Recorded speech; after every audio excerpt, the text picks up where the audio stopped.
El video que están viendo en sus pantallas revela el lado más oscuro del ser humano, una escena tan perturbadora que cuesta creer que sea real.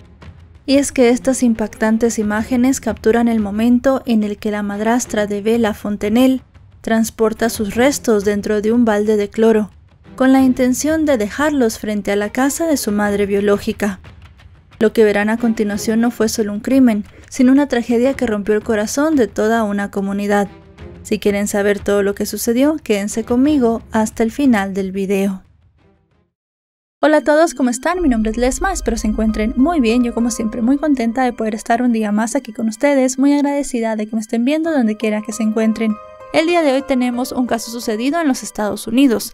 Acompáñenme a ver todos los detalles.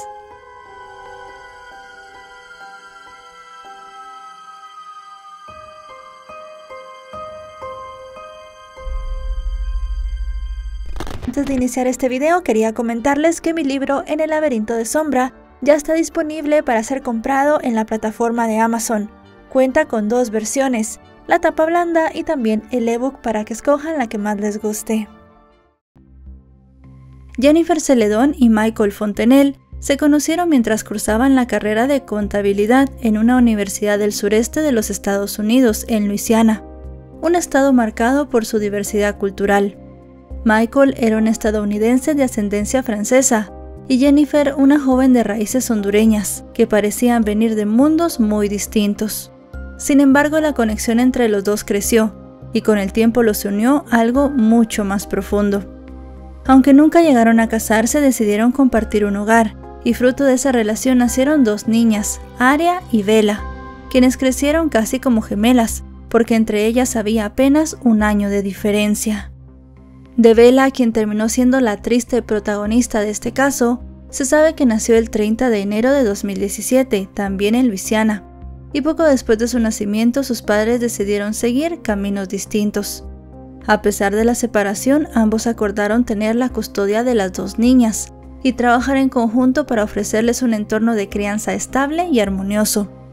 Con el objetivo de facilitar esta dinámica familiar, Jennifer y Michael optaron por establecerse en viviendas separadas pero muy cercanas entre sí, a solo unos pocos kilómetros de distancia. De este modo buscaban garantizar que sus hijas crecieran sintiéndose seguras, acompañadas y con la certeza de contar con la presencia de ambos padres. Así, en 2019, 2 años después de la separación, Michael conoció a una mujer llamada Bunak Lim, esto durante una salida a un exclusivo club para hombres, en el cual ella bailaba. Poco tiempo después comenzaron a verse con regularidad. La mujer había nacido en Camboya y había emigrado a los Estados Unidos junto a su familia unos años atrás. Su historia personal estaba marcada por una infancia muy difícil, ya que su madre, según se supo, había pasado un periodo en un campo de refugiados y perdió varios embarazos debido al trabajo forzado. Su padre, en cambio, lidiaba con problemas de alcoholismo. Debido a esto, Bunak creció junto a su hermana Bunari en un entorno familiar violento, en el cual su padre las maltrataba físicamente. De hecho, según reportes de prensa, en una ocasión, poco después de llegar a Estados Unidos, el hombre habría intentado poner en riesgo la vida de ella, al obligarla a pararse sobre las vías del tren. En 2013, ella se casó con un hombre llamado Donald Landon, del cual tomó su apellido, y desde entonces pasó a llamarse Hannah Landon, nombre con el cual nos referiremos a ella a lo largo de este video.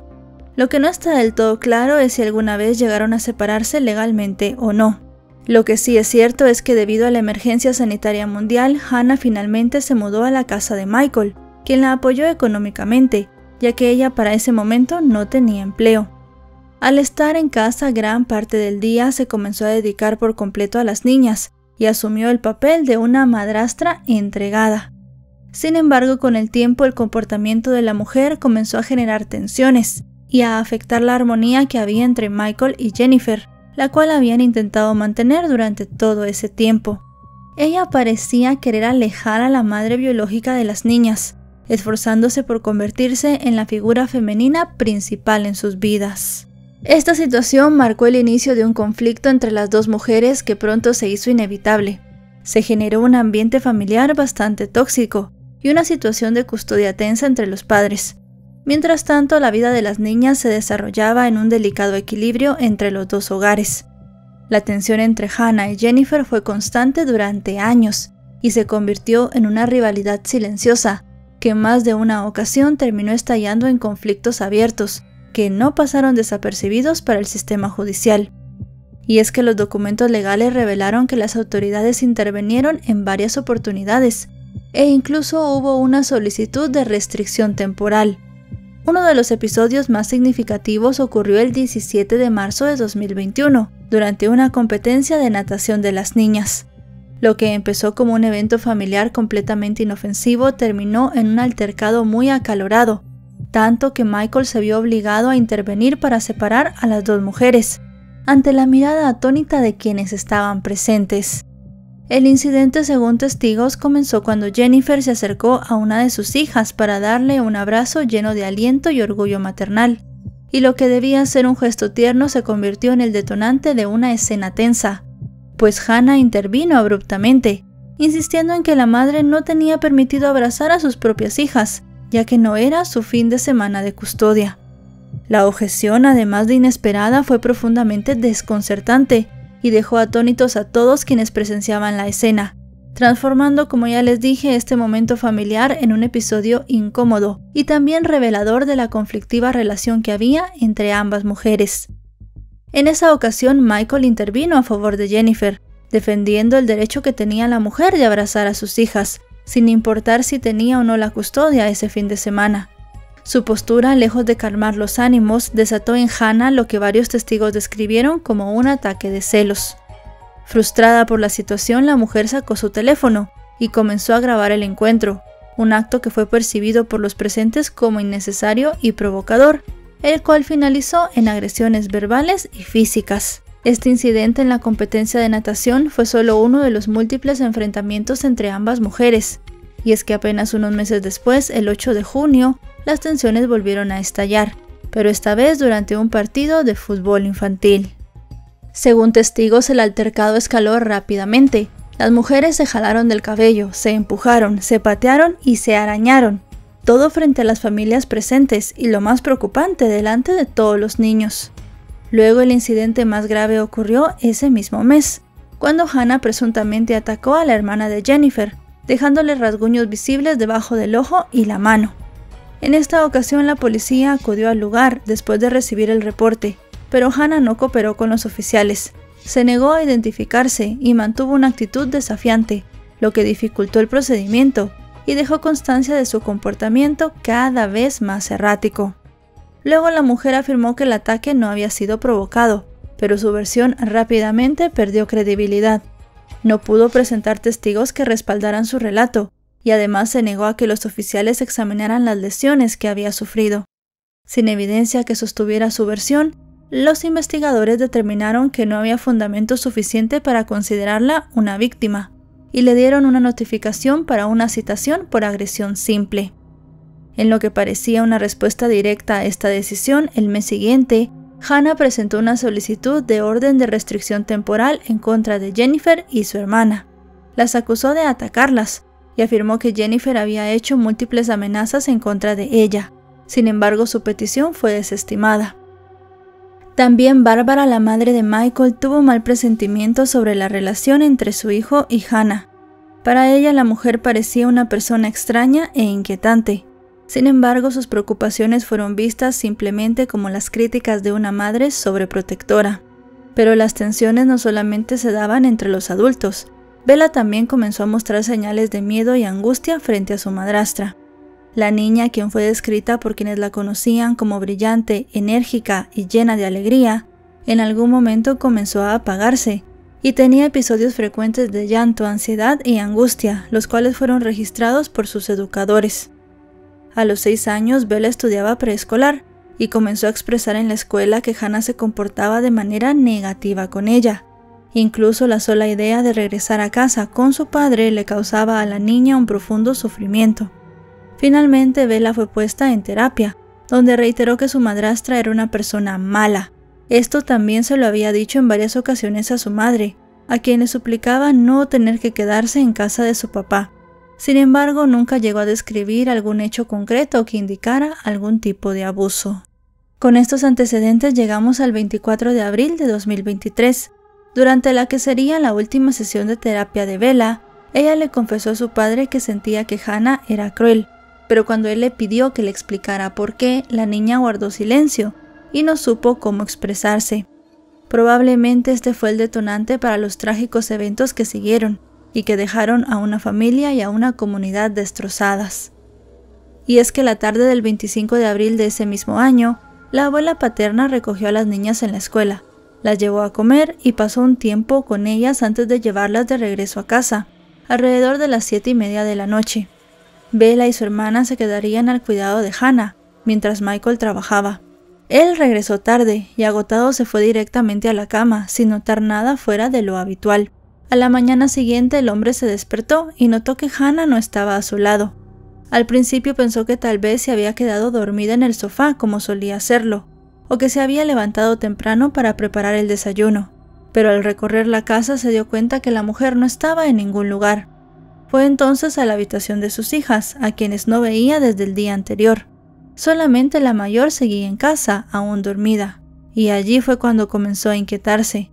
Nada de la rutina familiar parecía justificar la ausencia de Hannah, y mucho menos la de Bella. En ese momento Michael intentó comunicarse con su pareja, pero ella no respondió el teléfono. La preocupación se transformó rápidamente en pánico, y comenzó a buscarlas por todas partes. Luego de eso contactó a los familiares más cercanos de su hija, la madre biológica y las abuelas, pero ninguna tenía información sobre su paradero. Sin rastro de Hannah ni de la niña, y al sentir que todas sus intenciones eran en vano, el hombre finalmente acudió a la comisaría para reportar la desaparición de ambas. Las autoridades no tardaron en activar una alerta Amber, y alrededor de las 7:30 de la mañana comenzó la intensa búsqueda, empezando por la casa de Michael. Los oficiales revisaron minuciosamente la residencia, abrieron armarios, gabinetes y cualquier rincón donde la pequeña pudiese haberse escondido. Los investigadores también interrogaron repetidamente a Michael, tratando de reconstruir la rutina diaria de la familia y explorando cada posible lugar donde Hannah y Bella pudieran haber ido. Pronto la búsqueda se extendió por el vecindario, y a ella se unieron las abuelas de Bella, quienes al enterarse temprano de la desaparición comenzaron a recorrer la zona. La revisión del entorno se amplió hasta la casa de Jennifer, que como ya sabemos se ubicaba a unas calles de distancia. Fue allí donde Gladys Celedón, la abuela materna de Bella, notó algo inquietante en el borde del césped delantero. Un balde de cloro de color blanco con una tapa azul, de aproximadamente unos 49 litros, que estaba manchado con lo que parecía ser sangre. La mujer fue incapaz de abrirlo por sí sola, y corrió a avisarle a Michael, quien en ese momento se encontraba hablando con los oficiales de policía. Cuando los sargentos llegaron a la casa de Jennifer y abrieron el envase, hicieron un descubrimiento para el que nadie estaba preparado. En su interior estaba el cuerpo sin vida de la pequeña Bella. Llevaba un puesto su pijama color rosado con lunares blancos. La pequeña se encontraba en posición fetal. En ese momento el reloj marcaba las 8:40 de la mañana, y había pasado menos de una hora desde que el padre de Bella presentó la denuncia. En ese instante, evidentemente, la investigación dio un giro urgente. Con el hallazgo confirmado, los oficiales intensificaron los esfuerzos, rastreando todo el vecindario para buscar a Hannah, quien seguía sin aparecer. Poco después, las imágenes de las cámaras de vigilancia de las casas cercanas revelaron una verdad inquietante. En ella se podía ver que aproximadamente a las 9:30 de la noche anterior, una mujer que coincidía con la descripción de Hannah fue captada empujando una carreta de color azul. Sobre ella transportaba un balde grande. Era el mismo que horas más tarde fue hallado en el jardín de la casa de Jennifer. El impacto de lo ocurrido fue devastador. Para los padres de Bella, la noticia significó un dolor indescriptible, una herida que atravesó no solamente su núcleo familiar, sino también de quienes lo rodeaban. La comunidad, acostumbrada a ver a la pequeña sonreír camino a la escuela o jugar junto a su hermana, quedó profundamente conmocionada. Incluso los oficiales de policía se vieron afectados por la crudeza del hallazgo, pero no se detuvieron con las investigaciones. De inmediato comenzaron a recorrer la zona, decididos a dar con el paradero de Hannah. A partir de las cámaras de videovigilancia pudieron reconstruir cuidadosamente sus últimos movimientos pieza por pieza, pensando que esto tal vez los podía ayudar. Y no pasó mucho tiempo antes de que la localizaran, y aunque no fue en un lugar donde alguien la estuviera buscando activamente, De manera inesperada, Hannah se había presentado por su cuenta en una estación de policía local. Los detalles de la llegada de la mujer a la comisaría resultaron desconcertantes. Según dijeron, parecía alterada, desorientada y como si no comprendiera del todo lo que ocurría a su alrededor. Según los oficiales, había pedido ayuda y solicitado un transporte, una petición extraña, considerando que había llegado allí por sus propios medios. Preocupados por su comportamiento errático y su negativa inicial a cooperar, los oficiales decidieron tomar sus precauciones. Llamaron a una ambulancia y Hannah fue trasladada a un hospital cercano para realizarle una evaluación psiquiátrica. Pero no estuvo mucho tiempo en este lugar. Ella fue dada de alta durante la madrugada de ese mismo 26 de abril y después fue arrestada y acusada formalmente de los cargos de asesinato en primer grado y obstrucción de la justicia. La noticia del crimen no solamente estremeció a la ciudad, sino a todo el estado de Luisiana.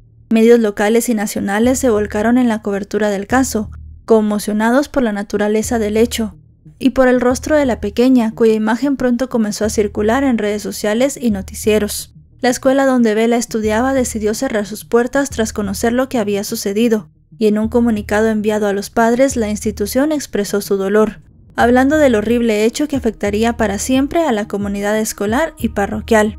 Asimismo, se organizó un servicio de oración en honor a Bella, en el que docentes, padres y líderes religiosos se reunieron para elevar plegarias en favor de la pequeña, sus seres queridos y los compañeros de colegio, que aún no comprendían del todo lo que había ocurrido. De hecho, la escuela tomó la decisión de no compartir inicialmente la noticia con sus estudiantes, para que cada uno fuera informado en su casa acompañado de su familia. Asimismo, la tía de Bella creó una página para cubrir los gastos del funeral y ofrecer apoyo a la madre de la niña. En esta página ella describió con desgarrador detalle el inmenso sufrimiento que atravesaban, calificando lo ocurrido como un acto inhumano que los había dejado destrozados para siempre. También recordó a Bella como una niña dulce, alegre y especial en cada uno de sus gestos. Comentó que su voz era tierna y que su risa era contagiosa. También habló sobre su manera de bailar y expresarse. Para su familia, Bella era mucho más que una niña encantadora. Era una pequeña alma que dejó una huella imborrable en todos los que la conocieron. En paralelo, los investigadores trabajaron con rapidez y determinación para esclarecer los hechos y reconstruir paso a paso lo ocurrido. Desde un inicio descartaron la participación de los padres biológicos de la niña, centrando su atención únicamente en Hannah como la principal responsable. A medida de que la investigación avanzaba, los detalles se volvieron más escalofriantes. Amigos, vecinos y personas cercanas a la mujer comenzaron a brindar sus testimonios, que además de estremecer a las autoridades, también arrojaron una nueva luz sobre su conducta. Gracias al testimonio de su hermana, los detectives lograron dar con una pista clave: el teléfono celular de Hannah, quien había realizado 2 llamadas breves a Bunari en las horas previas al hallazgo de la niña. Durante esta conversación, Hannah no dio explicaciones ni mostró señales de arrepentimiento. En cambio, le dio a su hermana una instrucción clara y directa, diciendo que debía contactar a un abogado que ya la había representado anteriormente en otro problema legal. La mujer le pidió a su hermana que le transmitiera un mensaje peculiar. Le dijo que planeaba esconder su celular dentro de una bolsa plástica y enterrarlo bajo un árbol con forma de Y, en una obra de construcción cercana. También mencionó que tenía supuestas pruebas contra Michael relacionadas con maltrato, pero dijo que no revelaría más detalles para protegerse. Cuando las autoridades lograron acceder al contenido del teléfono, lo que encontraron fue profundamente perturbador. En los archivos había varios videos grabados antes de los hechos, en los que se veía a Bella llorando desconsoladamente en su habitación. En uno de ellos, la pequeña suplicaba por su abuela y estaba claramente angustiada. Hannah, en lugar de brindarle consuelo, había colocado una toalla bajo la puerta, probablemente para silenciar los llantos y evitar que alguien los escuchara. También se encontraron búsquedas relacionadas con el servicio de preparación para juicios de abogados defensores penales, así como mensajes crípticos enviados a personas cercanas. Mientras todo esto sucedía, los análisis forenses seguían su curso, y cuando se tuvieron ya los informes, se determinó que Bella había fallecido debido a que le habían oprimido el cuello hasta ya no poder respirar. El examen también evidenció un fuerte traumatismo en la cabeza y múltiples abrasiones alrededor del cuello, señales claras de que Bella había luchado por su vida y también había intentado defenderse mientras era atacada. Uno de los hallazgos más desgarradores del informe médico fue la posibilidad de que aún estuviera viva, aunque inconsciente, cuando su cuerpo fue doblado violentamente y colocado en el balde, con la cabeza hacia abajo.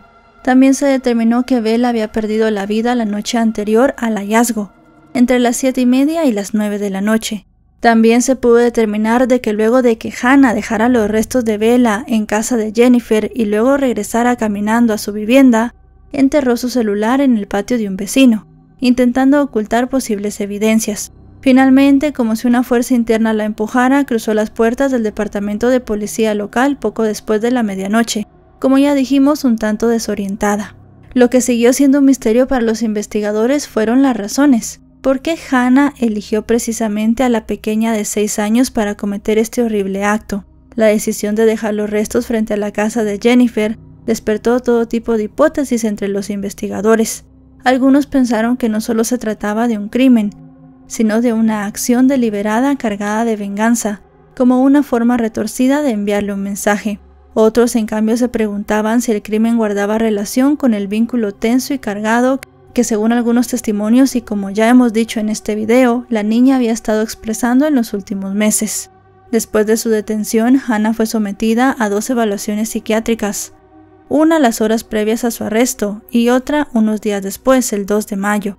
En la primera, los médicos notaron que tenía dificultades para concentrarse en las preguntas, pero concluyeron que a pesar de su estado era capaz de enfrentar un proceso judicial. La segunda evaluación reveló una notable mejoría.